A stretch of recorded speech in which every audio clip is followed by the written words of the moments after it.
through on this, there's a back of these, what we like to use as well, to where you can track your results on a 30-day basis. So on a 30-day basis, you would actually be able to track those individual beginning circumference measurements.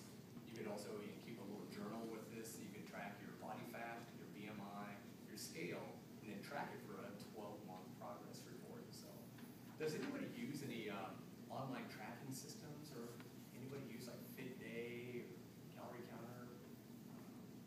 You guys? I use Calorie Counter. Yeah. Yeah, there's several of those. If you guys are kind of writing those down, there's livestrong.com, there's dailyplate.com, caloriecounter.com, calorieking.com. A lot of your iPhones are actually equipped with different sorts of programs that would allow you to do your online tracking. But the reason why that's important, which is going to go into our next tool for long-term success, many individuals, when it comes to nutrition, nutrition for long-term success is going to be 90% of your fitness results for long-term health or overall health performances. Maybe you're a runner, maybe you have bad energy, such as one of the hottest topics that I usually visit about is how to enhance your natural energy with superfoods without having to use stimulants, such as caffeine. Nutrition is easily 90% of that. What you guys do have on here is a sample of a meal plan. I give you a 1,200 and a 1,300 calorie meal plan. When you look at your long-term success in fitness, a lot of individuals in the very beginning, they put all their focus into the exercise portion, but not a lot in the nutrition. Many of you might have heard before, I exercise so I can eat what I want. Have you guys ever heard that before? And that's common. I do hear that a lot. But for long-term success, once your body hits past a magic number, that magic number is 12 weeks. If you can stay consistent in the first 12 weeks, it's amazing. Your results are great. But if you keep going past the 1-year mark, they do title you as a master. An individual is continuously on a consistent basis of their exercise routine. But this here, if you use an online tracking system such as caloriecounter.com, dailyplate.com, fitday.com, those different devices, they'll actually allow you to track your calories for yourselves. This is an example where one of our nutritionists has custom designed a nutrition program so that that individual knows exactly how much to eat of each food portion. Keep in mind though, when people hit plateaus in fitness, the first thing that they do is they increase their exercise more. They don't want to do a lot to the nutrition quite yet, so they'll go a minimum of 3 times a week. Next thing you know, they're doing 4 times a week. Next time they're doing 5 times. Now instead of doing 30 minutes, they're doing 45. And instead of doing an hour, they're doing an hour and a half. You do find individuals do that. But one thing is, kind of like in the law of diminishing returns in fitness, it's the same theory. Not necessarily more fitness is always better for you, because we're looking for the long-term results. If you are doing way too much, and it's hard for you to maintain that sort of intensity for a period of long term, you will find that you will eventually fail. You'll drop off or quit altogether. So that's when you need to kind of tune in on the nutrition. There's several ways to do this. Personally, just to be honest, I am not a calorie counter at all. I do not use any of the online tracking systems at all. I just don't. To me, it's mind-boggling. It's frustrational. A lot of time I just don't want to allocate to that in my part of fitness. So what I use is my hands as a sample tool. Has anybody ever used their hands as a portion sizer? Ever done that? All right. For those that have never done this, I brought my lunch plate today. I didn't know if we were having a debate or not. So I brought this with me. No, this is actually not. Keep in mind, and I used the same scenario a few years ago. When I got married 10 years ago, everybody's, initially when you get married, you go through Yonkers and Dillard's and you're like, oh man, you're scanning everything at Target because you want all that. I feel like those Teflon pans or whatever you call them. Oh, my brother will buy those for me. Let's scan those too. Well, one thing I found is I had bought this dinnerware. This isn't mine though, but I had bought this dinnerware that at that given time, our house was 2 years old. So this dinnerware fit perfectly into that cupboard. Like, oh man, there it is, beautiful, shiny, the dream of a Julie West.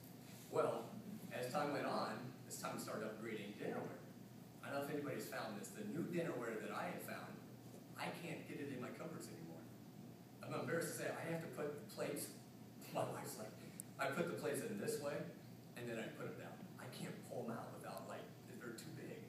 So you'll find out with food portions and sizes like that, they've all increased. So if you don't want to be a calorie counter, the best way is to use your plate, okay? And what you do with this, with your food, with using your hands, the best way for your protein portion, I'll show you how to do this on the plate, you're going to actually use your top of your fist. The top of your fist is actually the size of protein that you should choose at a given time.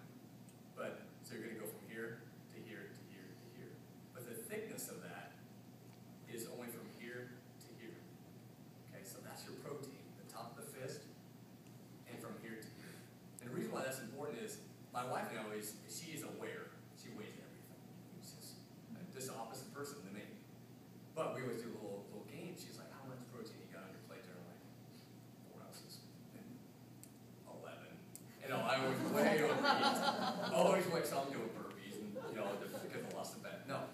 But that is one way. So typically your portion is only this. It's not that much, but from here to here. All right.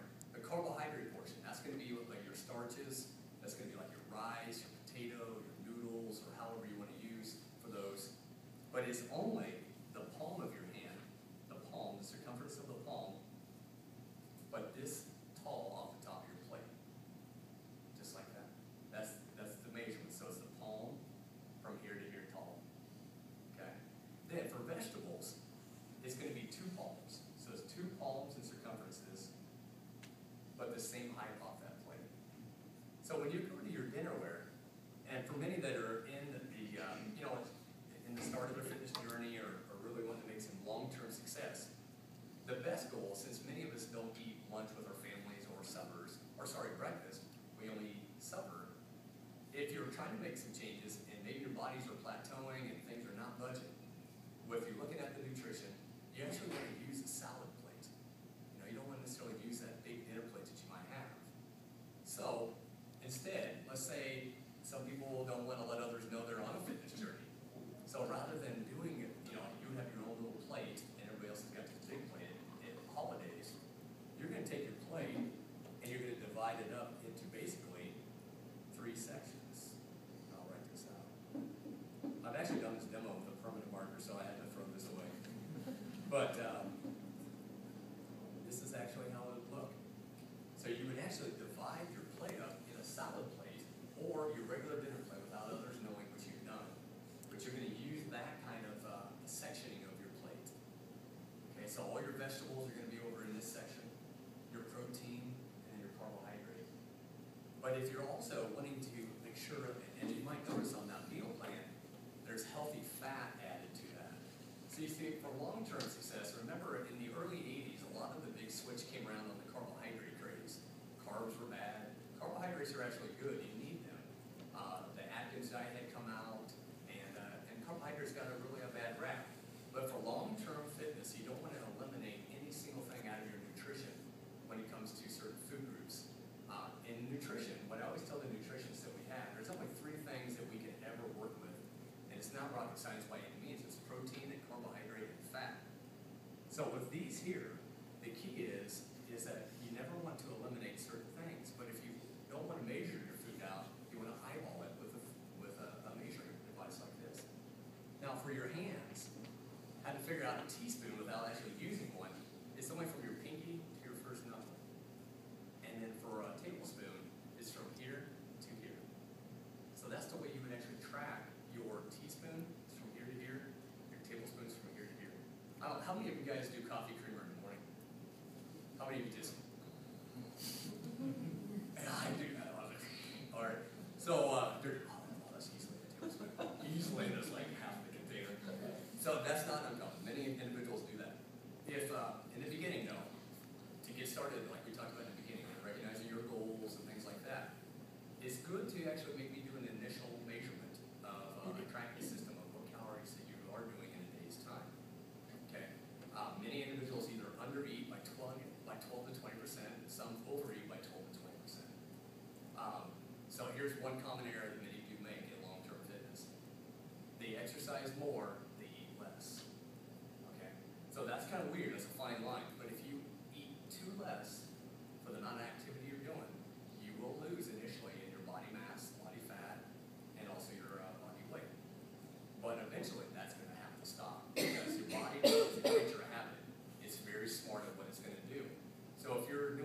under 1,000 calories, but your activity is getting larger more and more and more because you're getting desperate to help yourselves lose, your body will plateau. So there is a fine line to figure out exactly how many calories your body needs. This example here, that's only a 1,200 and a 1,300 calorie nutrition program, but we do have many females in our facility that are eating over 2,000 calories and are dropping an amazing amount of body fat and body weight together.